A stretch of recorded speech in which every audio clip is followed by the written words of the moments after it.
prasasti tu dikatakan dijumpai oleh raja dia, Raja Mongkut pada waktu tu. Tetapi kemudian lepas pada tu, bila ada orang, biasalah kalau arkeologi ni kan kau kena tengok dia punya carbon date lah, dia punya apa, bentuk tulisan, kita nak bandingkan dengan daripada mana. Jadi ada apa, historian sejarawan daripada Thailand kata benda tu palsu, benda ni jadi kontroversi. Anda sedang mendengar siaran Teh Tarik Podcast dibawa oleh kawahbuku.com. Hai, Assalamualaikum dan salam sejahtera. Bersama lagi di dalam Teh Tarik Podcast yang ditarik khas oleh Kawah Buku. Mat Koi, Azan Safa dan juga Iskandar Kamel. Seperti biasa dalam episod ke-20 Menjadi Malaysia, kita cuba untuk mencari susuk galuh bagaimana Malaysia menjadi Malaysia. Ini tujuan kita menjadikan podcast Menjadi Malaysia ini.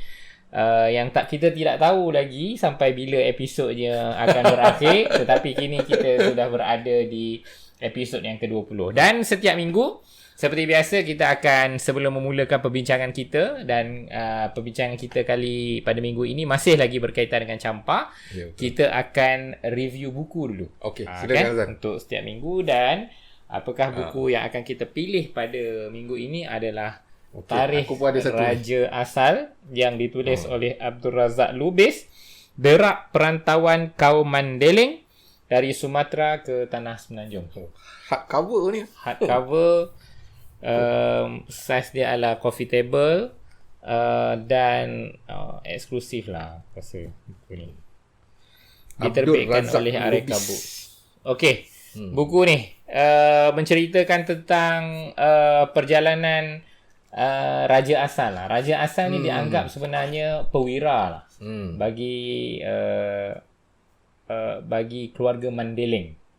Yang mereka telah kita panggil istilahnya mengembara, ataupun apa istilah yang digunakan? Merantau. Merantau daripada Sumatera ke Tanah Melayu. Sebab dia ada konsep dia tu. Merantau ni memang konsep yang kita gunakan biasanya di kawasan yang kita namakan sekarang ni apa, Alam Melayu ataupun Nusantara. Konsep merantau kan.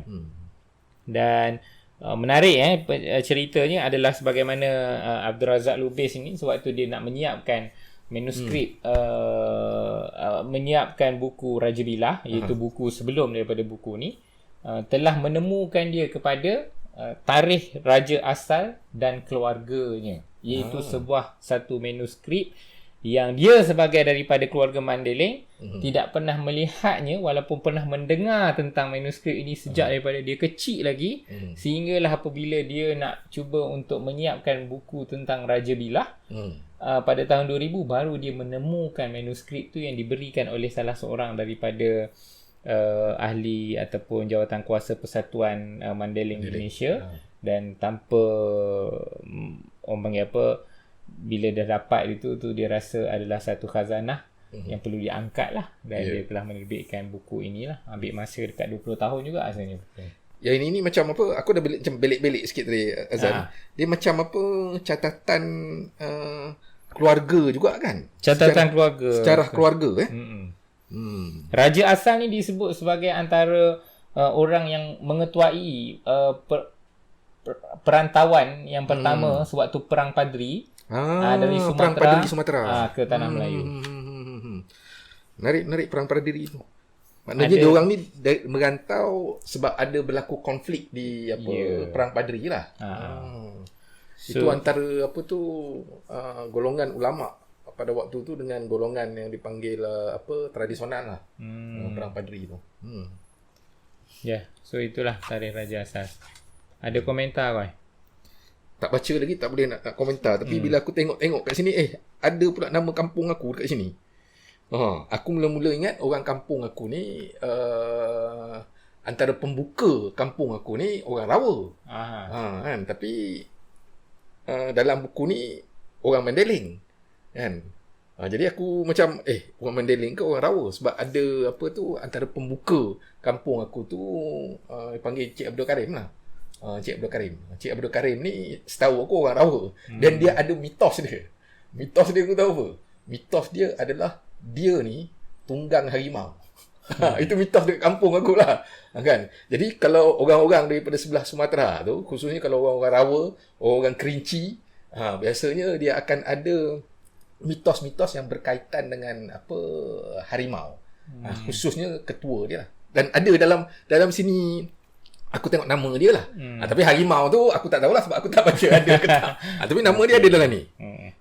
Tapi dia sebut sini di blurb buku ni, wacana ini mengungkapkan kepeloporan dan perjuangan keluarga besar Mandailing yang diterajui oleh petinggi mereka, Tuanku Raja Asal, bersama-sama sekutu mereka, kaum Angkola, Padang Bolak, Padang Lawas, Sipirok, Rawa, Rau dan Talu dalam upaya perdagangan, perkelianan emas dan timah serta pertanian. Dia menggunakan istilah perkelianan. Perkelianan. Perkelianan ni macam lombong lah.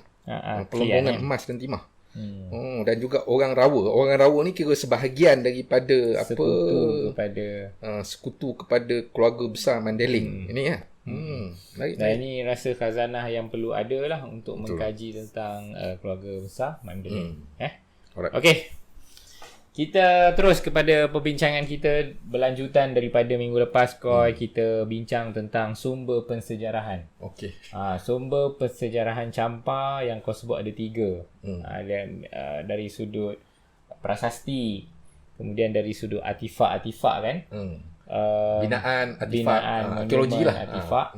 Dan yang ketiga yang kita tak sempat nak bincang minggu lepas adalah sumber yang berasal daripada catatan, iaitu catatan Vietnam sendiri dan juga catatan daripada China. Jadi aku rasa berlanjutan daripada minggu lepas. Koi, boleh tak engkau menyambung perbincangan pada minggu ini berkaitan dengan sumber dari sudut catatan tadi? Okey.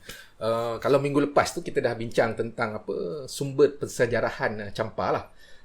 Yang terdiri daripada 3 yang biasanya akan diambil, digali, dikaji dan dianalisis oleh pengkaji sejarah Champa. Satu, melalui prasasti. Kalau dalam bahasa Inggerisnya inscription lah, batu bersurat kan. Yang ini memang ada banyak lah. Kita pun dah senarai kan kat mana tempat yang kita jumpa, yang pengkaji jumpa di khususnya di Vietnam Tengah dan juga di sebelah selatan Vietnam, dan kemudian juga binaan-binaan dan juga bahan-bahan arkeologi lah yang ditemui kan. Jadi selain daripada itu, sambungan daripada episod yang lepas tu tentang catatan-catatan yang biasanya orang ambil, pengkaji ambil daripada sejarah Champa ni, biasanya daripada catatan bertulis. Catatan bertulis ni bukannya prasasti tu yang kita bincang tu memang ada di dalam bahasa Sanskrit dan juga di dalam bahasa Champa tua. Tetapi catatan yang bersifat bertulis ni kan, bertulis ni maksudnya bertulis mungkin di dalam satu dokumen lah, manuskrip lah kan. Catatan-catatan ni daripada China dan juga daripada Vietnam. Dan ini macam kita bincang juga dalam episod-episod yang sebelum ni adalah kerana tradisi mencatat secara tulisan di dalam bentuk kertas kan, itu tu memang merupakan sebahagian daripada tradisi yang diambil daripada China. Dan Vietnam juga adalah satu kerajaan yang banyak dipengaruhi oleh unsur-unsur China lah, tapi dia bukan kerajaan China lah. In fact, kalau kita baca dia punya sejarah tu, dia memang berperang habis dengan China lah. China dengan Vietnam tu memang sentiasa ada permusuhan yang panjang lah daripada sudut sejarahnya. Tapi maknanya pengaruh China terhadap tradisi pendokumentasian di Vietnam itu sudah nampak, sebab sebelum ini kalau tengok daripada Funan sehingga ke Chenla hanya ada dokumentasi atau catatan daripada China. Dan apabila masuk Champa, mula kita dengar ada catatan daripada Vietnam. Okey, tapi ada masalah dia. Okey. Apa masalah dia? Masalah dia ni rujukan aku ni adalah daripada Michael Vickery lah. So aku rasa kita kena bagi tahu juga, kita ambil daripada mana kita punya penjelasan ni, penerangan kepada kita punya penonton atau kita punya pendengar tu daripada Michael Vickery.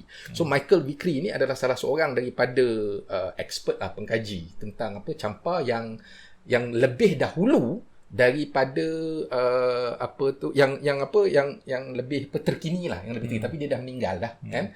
Jadi dia mengatakan salah satu daripada permasalahan bila kita nak bincangkan tentang catatan daripada China dan Vietnam ni adalah daripada sudut ketepatan itu. Ketepatan ni maksudnya kita tak dapat nak memberi suatu verifikasi ataupun untuk sahkan keabsahan itu kita tak dapat nak konklusif lah. Kita dapat nak beri konklusif. Satu daripadanya kerana persoalan contohnya tentang nama.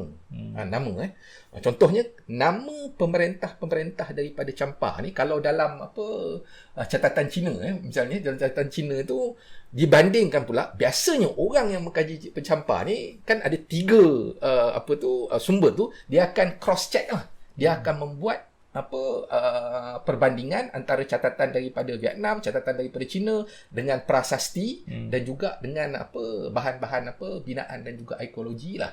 Jadi nama yang ada dalam catatan China contohnya itu tak boleh dibuktikan dengan prasasti daripada bahasa Sanskrit ataupun prasasti daripada bahasa Champa tua sendiri. Sebab tak sama dia punya nama dia tu.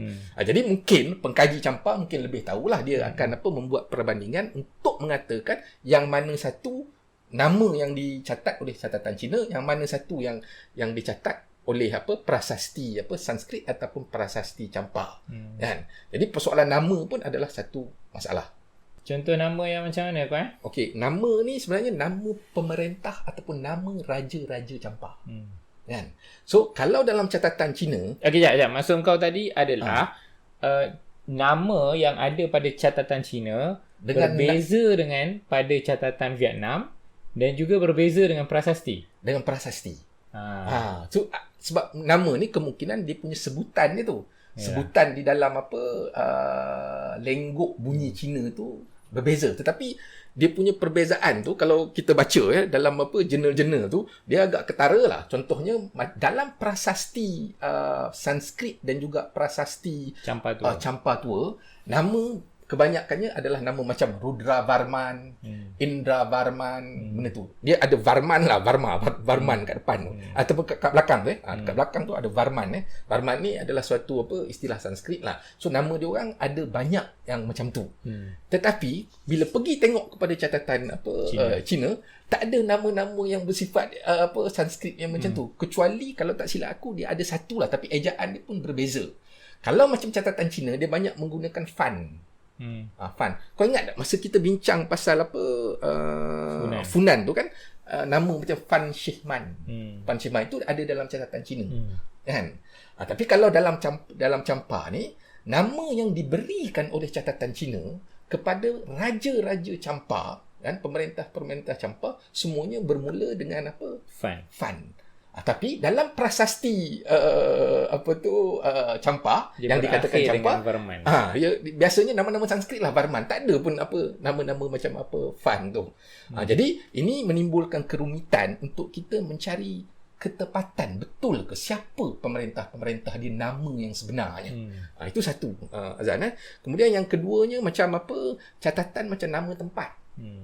Nama tempat contohnya ada dalam catatan Cina contohnya Lin Yi kan Lin Yi dalam prasasti Champa nama Lin Yi itu tak ada, begitu juga Zitu.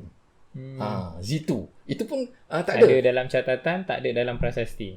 Ada dalam catatan tetapi tidak dijumpai dalam prasasti. Dalam prasasti ni mungkin nama-nama lain. Jadi bagaimana untuk kita menentukan yang catatan daripada China dan juga catatan daripada Vietnam, sebab dalam Vietnam pun ada nama-nama yang lain juga. Ketepatan dengan prasasti tu. Kan? Kalau prasasti ni kita boleh katakan itu ditulis oleh Champa sendirilah, orang Champa sendiri. Yang satu lagi yang ditulis oleh orang luar. Orang luar yang melihat Champa dan menulis tentang Champa berbanding dengan orang Champa yang menulis tentang Champa di dalam dia punya prasasti. Kan? Yang ini ni kurun-kurun yang ada prasasti lah. Tapi selepas pada tu Champa memang dia ada manuskrip sendirilah, seperti mana yang Dr. Alino bagi tahu dalam dia punya komen dekat Facebook Facebook tu dia ada bagi tahu ada 1790 manuskrip Champa. Kan? Yang ini ni adalah satu manuskrip daripada tulisan orang Champa sendiri. Jadi ada dua perbezaan. Satu, orang lain tulis tentang kita dan kita tulis tentang kita. Lebih kurang macam itulah. Cuma selingan koi. Ya. Bila Dr. Alino sebut kita berjaya menemukan Kita berjaya menemukan hikayat Indrapati ke apa? Indrapati dengan ya betul. Aku rasa ada ni. Dua Mano kan. Jap.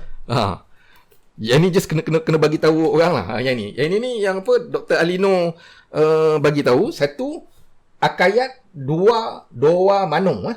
Akayat Dua Manong. Dan hikayat ni dia ada kena-mengena dengan kita lah. Sebab dia diterbitkan oleh Perpustakaan Negara Malaysia. Terbitkan Perpustakaan Negara Malaysia. Kemudian ada satu Kalau lagi. tak ada kaitan, tak adalah Perpustakaan Negara terbit kan. Kemudian satu lagi, Akayat Indra Patra. Yang ini pun Perpustakaan Negara Malaysia juga. Kan? Yang ini diambil daripada manuskrip Champa sendiri. Kan? Jadi permasalahan daripada catatan-catatan tu berhubung kait dengan sejauh mana ketepatan istilah nama tempat dan juga nama raja-raja lah. Bila kita itu yang kita kalau kita belajar dalam historiografi tu, maknanya bila aku baca tu, aku melihat bahawasanya ini adalah sejarah raja-raja. Kalau sejarah rakyatnya mana? Itu mungkin kita tak dapat maklumat yang cukup lah. Kerana pada waktu tu yang ditulis oleh orang luar, contohnya daripada China ataupun Vietnam, biasanya adalah hubungan dia dengan pemerintah di wilayah. Dia bukannya hubungan dia dengan orang-orang biasa lah. Dan satu lagi yang menjadi problem dia, salah satu daripada ini Vikri bila Vikri membincangkan tentang catatan daripada Vietnam dan China ni, salah satu daripada problem dia, mereka hanya menulis tentang Champa bila kejadian di Champa tu memberi kesan kepada mereka. Itu satu. Jadi kalau dia tak memberi kesan, dia tak tulislah dalam catatan dia. Kan? Jadi sekali lagi kita tak dapat untuk mengetahui secara keseluruhan, secara meluas, secara meluas, secara lebih mendalam. Sebab benda yang efek dengan dia baru ada catatan. Itu satu, Azan. Kemudian satu lagi, kalau tak aku nak kena ingat balik apa yang aku baca daripada Vikri. Satu daripada sudut peristiwa yang berlaku kena pada dia. Kemudian satu lagi yang memberi kesan kepada dia. Kemudian satu lagi adalah kalau sekiranya dia ada hubungan secara langsung dengan pemerintah Champa, yang itu akan dimasukkan ke dalam catatan. Contohnya kalau ada daripada duta daripada Champa yang pergi melawat China ataupun melawat Vietnam, ataupun ada macam hubungan untuk memberi biasanya dalam bentuk dalam bahasa Inggeris dia panggil tributary lah, maknanya dia tribute, dia memberi macam untuk dia mengesahkan kepenaungan Cina ke atas dia. Jadi macam kita kalau sebelah utara tu kita bagi bunga emas kan kepada Kedah, bagi bunga emas kepada Siam, lebih kurang macam itulah. Jadi bila ada hubungan yang macam tu, baru ada dalam catatan Cina dan juga catatan Vietnam. Dan kemudian satu lagi permasalahan dalam catatan-catatan Cina dengan Vietnam ni, selain daripada hanya menulis tentang sesuatu yang beri kesan kepada mereka dan apabila ada hubungan secara langsung, dan yang ketiganya permasalahan dia, kadang-kadang benda tu sudah berlaku bertahun-tahun dahulu baru dicatatkan. Kemudian baru dicatatkan. Jadi adakah benda itu, ada beberapa tempat lah. Jadi maksud dia, adakah catatan itu masih tepat sebagaimana apa yang telah berlaku 2 ke 3 tahun yang lalu? Yang ini menarik sebab bila kau baca mana tadi yang aku Vika ni. Ini menarik ni sebab bila menulis tentang catatan ni, aku nak kena semak balik. Aku bagi contohnya. Okay, ni Vikri.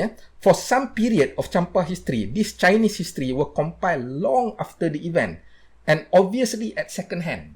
Maknanya kejadian tu dah berlaku lama, tetapi kemudian baru ditulis. Kemudian bila ditulis tu pun adalah catatan sumber kedua. Mungkin orang cerita dekat orang tu cerita dekat penyalin, dan penyalin baru salin. Ini salah satu daripada dia punya problem lah. Kemudian satu lagi, dia kata ada satu bentuk catatan daripada Songqi. Songqi ni mungkin catatan daripada dinasti Song lah. Kemungkinan lah, aku pun tak tahu dalam bahasa Cina. Compiled in the 14th century, after which nearly half of the Song Huiyo ni mungkin satu lagi catatan yang lain, was lost. Maknanya ada yang dikumpulkan tiba-tiba hilang. Kemudian the remaining portion included in 15th century encyclopedia and later reworked into its present form in the 19th century.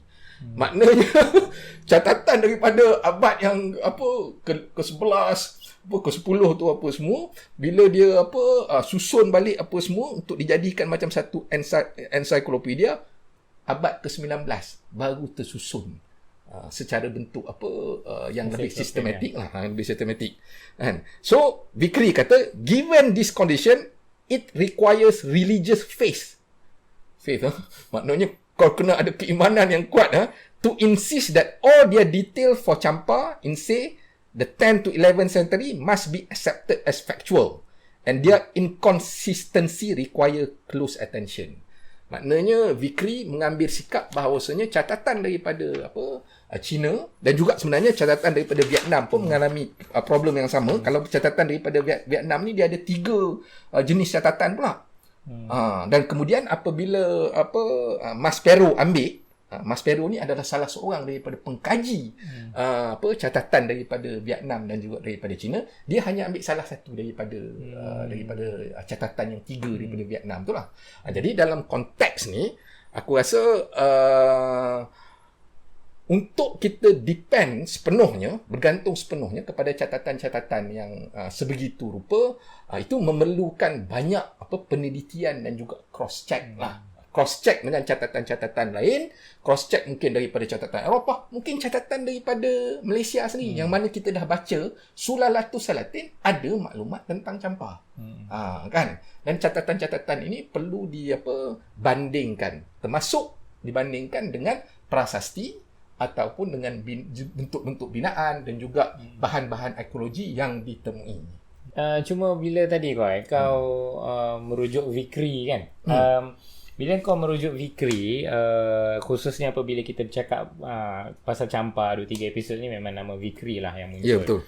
Jadi sebenarnya memang adakah tokoh bila kau, sebab sebelum ni kalau kita bincang pasal Funan, kita bincang pasal Chenla, kau banyak rujuk Codex kan. Jadi adakah Vikri ni orang yang autoritatif lah kalau kita nak, maksud dia saranan untuk kalau kau nak study pasal Champa, kau rujuk Vikri. Itu macam mana? Aku sebenarnya macam ni kan. Minggu lepas aku sudah terbaca, sebab aku nak kena buat rujukan kan bila aku nak bincang pasal Champa ni. Ini adalah suatu kerajaan yang aku sendiri pun tak mahir. Kalau tentang Malaysia, sejarah idea Malaysia itu aku lebih mahir lah. Tapi bila masuk Champa ni adalah sesuatu yang aku sendiri perlu buat pembacaan. Jadi bila aku Google dalam pembacaan tu, aku jumpa ada satu artikel tu, Azan Vikri juga. Vikri. Dia bukan Vikri, tapi okey nak kena semak ni. Ni daripada Phnom Penh Post. Tajuk dia Epigraphy in Southeast Asia, the use and misuse of inscription. Jadi siapa-siapa boleh cuba Google Epigraphy in Southeast Asia. Epigraphy ni prasasti lah, batu bersurat di Asia Tenggara. Dia punya penggunaan dan salah guna. Rupanya ada salah guna juga rupanya prasasti ni. Dan salah satu daripada yang dia mention dalam ni, dia kata ada satu yang dekat Thailand ni menarik ni. Ni kita kongsi je lah apa yang aku baca Dan ni agak menarik lah. Dia panggil Ram Kam Heng Controversy. Ram Kam Heng Controversy ni adalah satu kontroversi yang merujuk kepada satu prasasti di Thailand yang dikatakan palsu. Dibuat. Prasasti tu dikatakan dijumpai oleh raja dia, Raja Mongkut pada waktu tu. Tetapi kemudian lepas pada tu, bila ada orang, biasalah kalau arkeologi ni kan kau kena tengok dia punya carbon date lah, dia punya bentuk tulisan, kita nak bandingkan dengan daripada mana. Jadi ada historian sejarawan daripada Thailand kata benda tu palsu, benda ni jadi kontroversi. Dan kemudian melibatkan raja pula tu. Biasanya untuk mengabsahkan lah. Mengabsahkan salah silah, susu galuh, betul. Kedudukan tetapi raja. yang ini ni, yang Ram Kam Heng prasasti Ram Kam Heng ni adalah prasasti yang dikatakan bermulanya tulisan skrip bahasa Thai. Skrip bahasa Thai. Jadi dia punya argument dia, skrip bahasa Thai ni sudah ada lama, kurun ke berapa tak aku aku lupa tapi boleh rujuk pada sini lah. Ada menggambar di sini kalau siapa-siapa boleh tengok, ini gambar dia ni, tulisan yang banyak. Jadi orang kata kemungkinan ada beberapa tulisan tu Mongkut sendiri yang buat, bukan daripada ni orang sejarawan katalah. Jadi benda ni jadi perdebatan yang hebatlah. Jadi di dalam perdebatan ni Vikri masuk dan dia ada mengatakan ni menarik kejap aku nak kena Vikri ni pernah ni kan USM dulu kan. Dia pernah mengajar di USM. Okey yang ni sebab kita minggu-minggu yang sebelum ni kita banyak merujuk kepada Kodes kan. Jadi dalam ini dia kata to study nowadays Cambodian history. Yang ini merujuk kepada Cambodia yang lampau lah, Angkor, Funan, Chiem La, semualah yang sekarang ni di wilayah yang Cambodia moden lah. Dia kata to study nowadays Cambodian history at Kodes. Kodes ni kena tunjuk jugalah buku yang yang kita selalu guna ni lah. Buku ni selalu guna To study nowadays Cambodian history with Kodes will amount to do geography with Ptolemy. Kau pernah tengok tak Ptolemy punya peta? Aku tak pernah tengok. Okey, kalau kau tengok Ptolemy punya peta, memang dah dalam bahasa Inggeris kita panggil outdated lah. Sudah ketinggalan.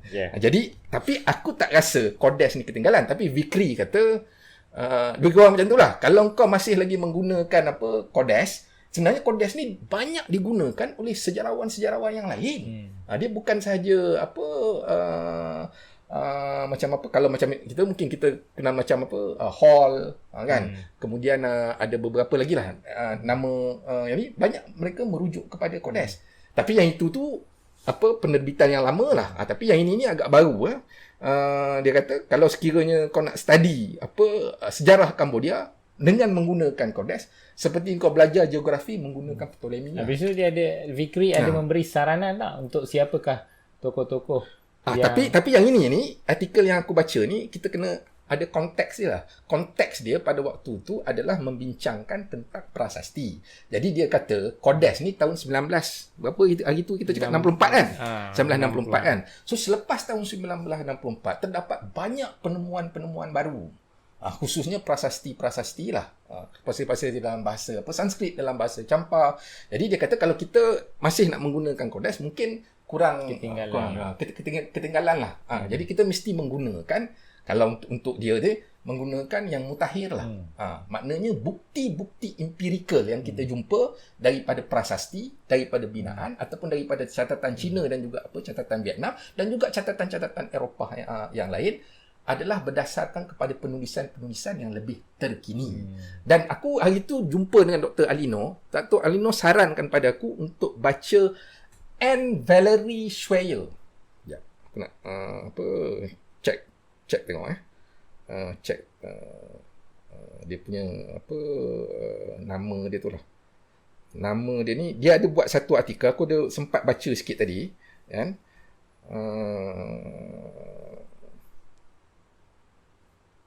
Okey, Anne Valerie Schweyer. Dia pun orang Perancis juga. Aku rasa orang Perancis ni. Anne Valerie Schweyer, The Birth of Champa. Yang ini 2019. 2019 maknanya jadi saranan daripada Vikri tu maknanya untuk kita mengetahui orang kata pengetahuan terkini lah. Maknanya kita mesti merujuk kepada jurnal-jurnal yang lebih terkini jugalah. Kan? Kita ni duk menyembang pasal Dr. Alino ni dah 2-3 episod. Sebab dia banyak bagi komen. Bila Dr. Alino nak datang ke sini ni. So kalau Dr. Alino tengok ni kita kena aku cadang macam ni. Aku cadang kita panggil Dr. Alino untuk conclude pasal Champa nanti. Okey, menarik. Aku rasa okey. Cantik tu. Aku rasa sesuai tu. Biar aku habiskan dulu pasal Champa kan. Hari ni kita dah bincang pasal sumber-sumber dia dan problem-problem dalam sumber. Maknanya kita at least kita ada kesedaran. Bila kita nak belajar sesuatu yang ribu tahun lah. Ini ribu tahun yang lepas Bila kita nak belajar sesuatu yang ribu tahun, kita mesti ada kesedaran kemungkinan ada kerumitan-kerumitan. Khususnya dalam untuk mendapatkan bukti-bukti yang lebih tuntas untuk menjawab persoalan-persoalan tentang pensejarahan suatu kerajaan yang ribuan tahun dahulu. Ya, dan aku rasa sangat cantik kita punya idea tadi di akhir Di akhir, tanpa kita bagi kita bagi Dr. conclude. Alino conclude, Kan? Okay, Koi. Kita kena berhenti setakat ni. Kita pun dah ambil masa yang panjang. Untuk masa yang seberingkas ni sebenarnya aku nak remind kawan-kawan Okey. untuk menghantar sebenarnya kita nak bagi ini giveaway buku untuk manusia. Kan? Ini buku kawah buku. Kita nak bagi giveaway t-shirt ni kepada mereka yang menjawab persoalan Apa itu historiografi. Apa itu historiografi ni kita dah bincangkan dalam video-video kita yang sudah. Jadi boleh tonton semula dan memberi sedikit ulasan dan boleh PM kita. PM ataupun hantarkan ke PM ke Kawah Buku dan juga email ke podcast@kawahbuku.com. Dan seandainya di antara banyak-banyak yang menghantar tu, kalau ada rezekinya dapatlah baju buku untuk manusia. Kan? Okey, jadi terima kasih Koi. Okey, sama Aku rasa perbincangan baru yang minggu depan kita bincang minggu depan yang selanjutnya tentang harap kita boleh concludekan minggu depan. Kalau tak minggu depan pun mungkin 2 kali lagi lah. Iaitu tu kita boleh melihat pensedaran campa daripada mula sehingga, sebab yang penting tu kita sebenarnya nak menjadi Malaysia. Jadi dalam minggu depan ni aku rasa kita akan tumpukan kepada bagaimana pula hubungan campa dengan kerajaan-kerajaan di Semenanjung ni dan juga di Nusantara lah. Kan? Sebab dia ada kena-mengena dengan Jawa juga, ada kena-mengena dengan Borneo juga, ada kena-mengena dengan Melaka dan juga Kelantan dan Terengganu. Minggu depan benda tu. Besar. Jadi Koi, terima kasih banyak. Terima kasih juga kepada para pendengar kita, kepada yang menonton siri Menjadi Malaysia yang dah masuk episod ke-20. Layari www.kawahbuku.com untuk dapatkan buku-buku menarik terbaik pilihan anda. Jumpa lagi minggu depan. Terima kasih Koi. Terima kasih dan terima kasih semua.